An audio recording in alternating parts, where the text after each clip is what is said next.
It's funny because like if you go to the Apple store, everything, like all the ads on the walls and playing on the big screen TVs is Apple Intelligence.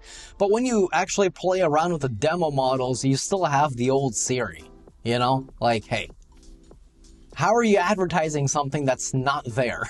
I've been using both the iPhone 16 Pro Max as well as the standard iPhone 16, and I'm here to keep it 100% with you guys as always. And that being said, the iPhone 16 has actually impressed me, but also kinda makes me mad.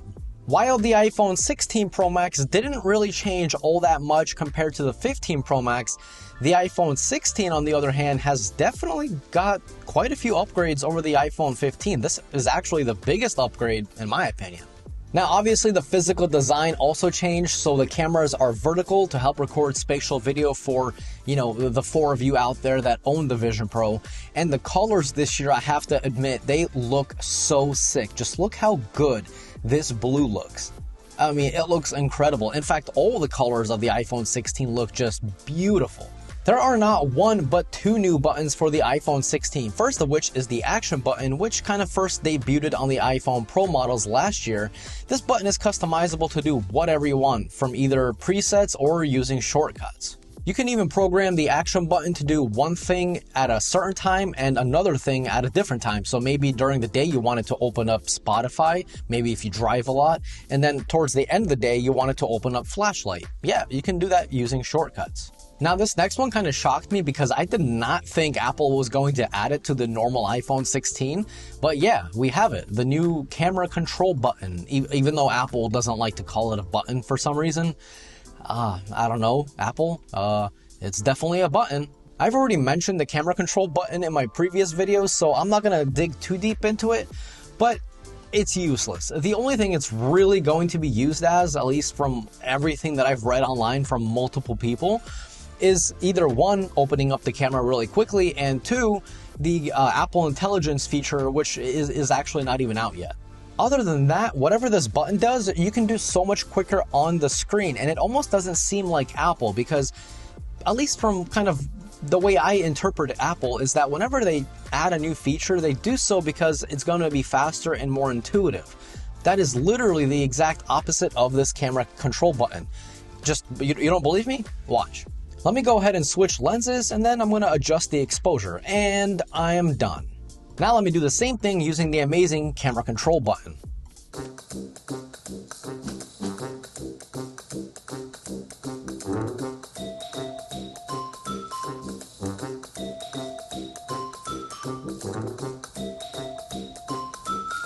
Like, am I missing something? What is the actual reason of using the camera control button to change your settings when all the settings are already on the screen? And better yet, you can actually use the screen one-handed in this direction or in this orientation, and then one-handed in this orientation. Meanwhile, the camera control button, if you're holding the phone in your, in one hand like this and you're trying to record, if you need to change some settings, your finger is not even reaching the camera control button, and there's no way for your finger to reach it without having your thumb on the screen to help support the phone from falling out of your hand. And at that point, your thumb is already interacting with the display. I don't get it. I legitimately don't know who would use the camera control button if it's slower. I really don't get it. Another thing Apple changed with the iPhone 16s, which I'm super happy about because it's about time, is better thermal management. And of course, that means better battery life. And the battery life is, this little sucker shocked me. I'm getting around 6.5 hours of screen on time, which is absolutely insane because that's basically what I'm getting on my iPhone 15 Pro Max from last year.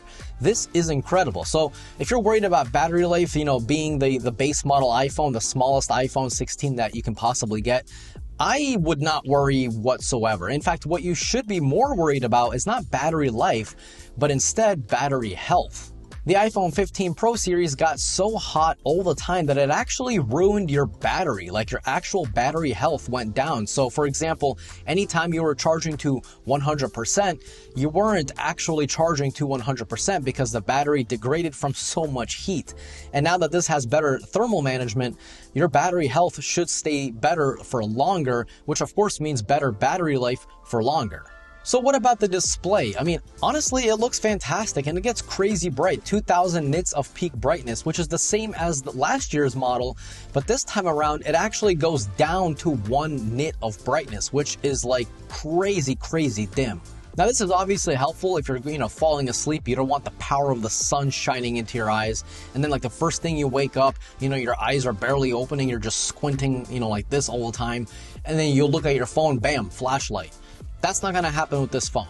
But what I noticed is that not only does the screen go very dim, but it stays legible. You can still read all the text fine, which actually kind of surprised me, because usually with other smartphones, if you put the brightness down all the way, sometimes like the black background with some sort of text, it kind of like almost fades together and you kind of have to really try to read it. But with the iPhone 16 series, that really doesn't happen. The text stays very legible. Unfortunately, it is still 60 Hz in 2024, and of course, if you're coming from a 120 Hz phone like the Pro Series iPhones or literally any Android out there, by the way, is there even an Android out there that is running at 60 Hz? I don't think so. I really don't.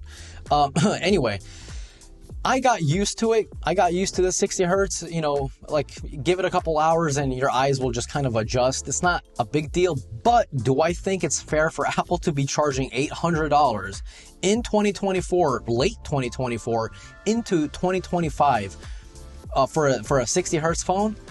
I don't think so. I think that's, Apple, come on, just give us 120 Hertz, give us 90 Hertz on this phone at least, But, people still keep buying these phones in droves, so, who am I to say anything? I also don't think it's fair for Apple to have spent so much time talking about Apple Intelligence during the iPhone 16 showcase, because when you unbox this phone, you don't have it. You don't have Apple Intelligence. It's funny because like if you go to the Apple Store, everything, like all the ads on the walls and playing on the big screen TVs is Apple Intelligence. But when you actually play around with the demo models, you still have the old Siri, Like, hey, how are you advertising something that's not there? For those of you living in the US, you're getting Apple Intelligence, like not even all the features, just like some of the features next month in October. And then I believe Canada and like 5 other countries are getting it in December. And then like all the rest are getting it just, I don't know, sometime in 2025. Apple didn't really specify. So that means basically halfway through the phone's life cycle, only then will you actually start to get like the smarter Siri and like you can, create your own emojis by typing in a prompt. You're not getting that anytime soon. That's coming like in Q1 of 2025, maybe even Q2. That's insane. I don't know how I feel about that. I never recommend buying a product for the promise of what it may be in the future, because I don't know if you guys remember the Pixel 8 launch.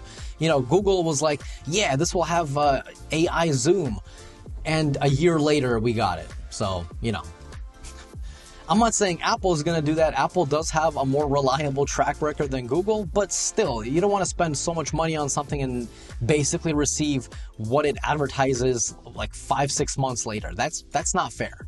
But here's the good news. Who should buy this beautiful looking phone, right? Honestly, anyone that just wants a new iPhone.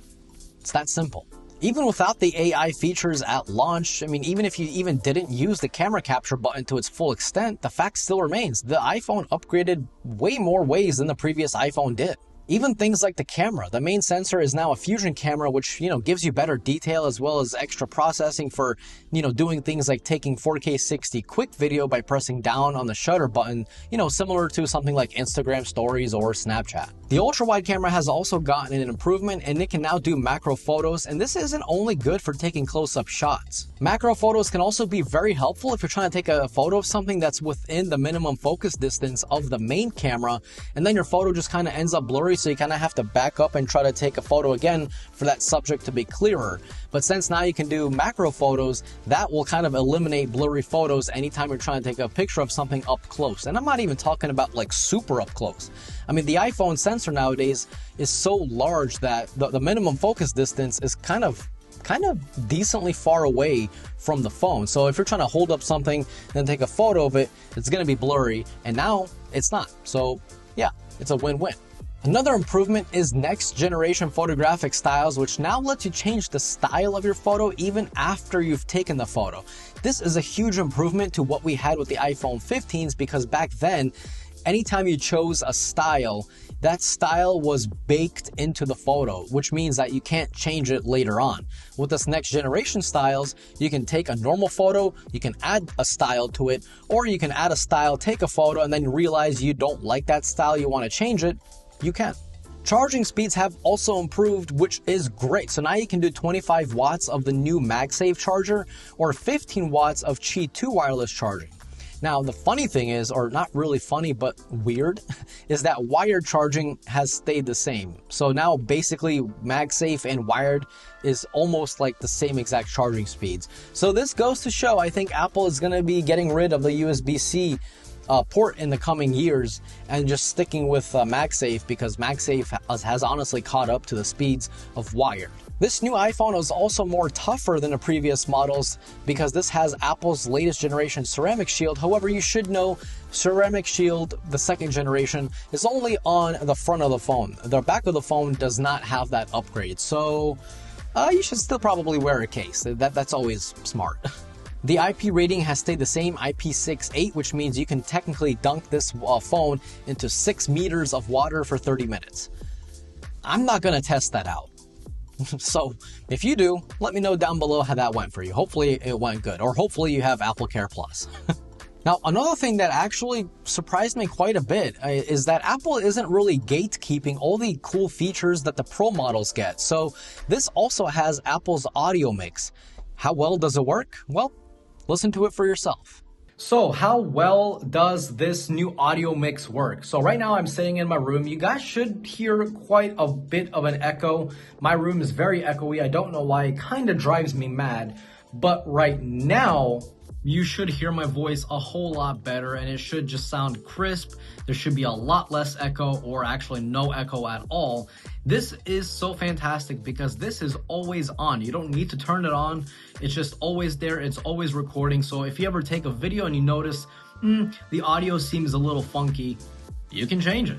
All in all, the iPhone 16 is kind of one heck of an upgrade, especially in features as well as performance and battery life. I highly recommend this phone even if you're not going to be using Apple Intelligence, or even if you live in a country that won't get Apple Intelligence in the coming months. This is still a pretty solid phone as a standalone phone. So what do you guys think about the iPhone 16 series? Do you like it? Do you hate it? If you own it, let me know how your experience has been down below. And if you guys did enjoy today's video, definitely click that like button. It's free for you, but it helps me and the channel out a lot, and I always truly appreciate it. And if you're new here, you like tech videos, definitely subscribe. As always, this was Mark from Mark's Tech. Adios.